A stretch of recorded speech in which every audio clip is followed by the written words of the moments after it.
Hello, 505 Group C1. My name is Eric Lopez, and this is my reflection for Module 6. So, coming out of the 1970s, the United States had been hit hard by economic stagflation that would usher in a new political era. Different from prior educational policies of reform and equity gains or opportunity policies as described by Baker, Myers, and Vasquez in their 2014 analysis, Desegregation, Accountability, and Equity, North Carolina and the Nation from 1971 to 2002.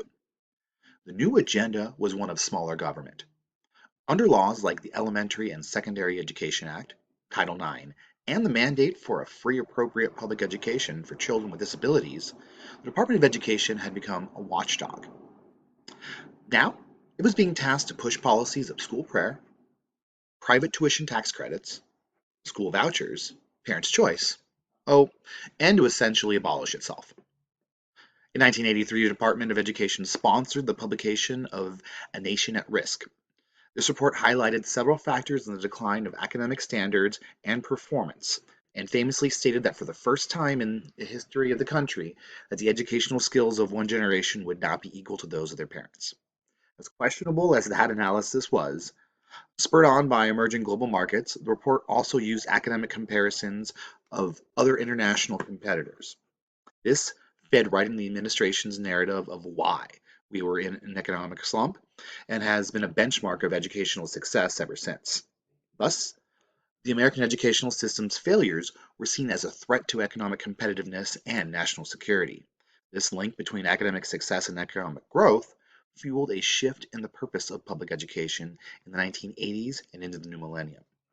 A Nation at Risk prompted higher academic standards measured through testing, a new basic core curriculum, and improved teaching practices.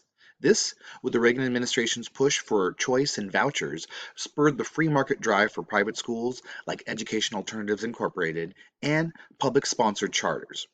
The competition and accountability both created change as well as drove a new segregation based on social economics, not necessarily race.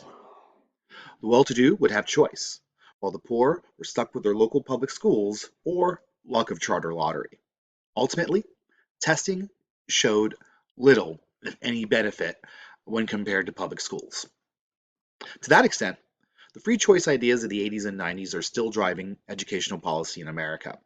Tests are administered every year, students are measured, schools are ranked. School rankings can have so much power that they can affect property values in their local communities, and with that, accountability comes quick.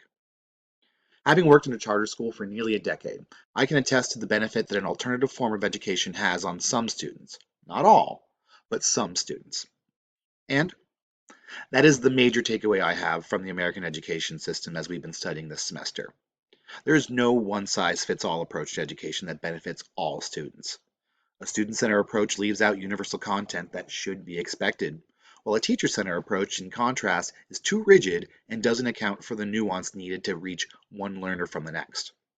While the current system does seem disjointed and almost like a quilted patchwork of administrative structures, policies, and laws, it by no means is perfect. However, it does strive to serve all learners as equitably as we can, and I think that is a wonderful thing. We can always make it better, but it certainly is a vast improvement from where we've been in the past 150 years. So with that, I thank you, and I can't wait to hear all of your reflections.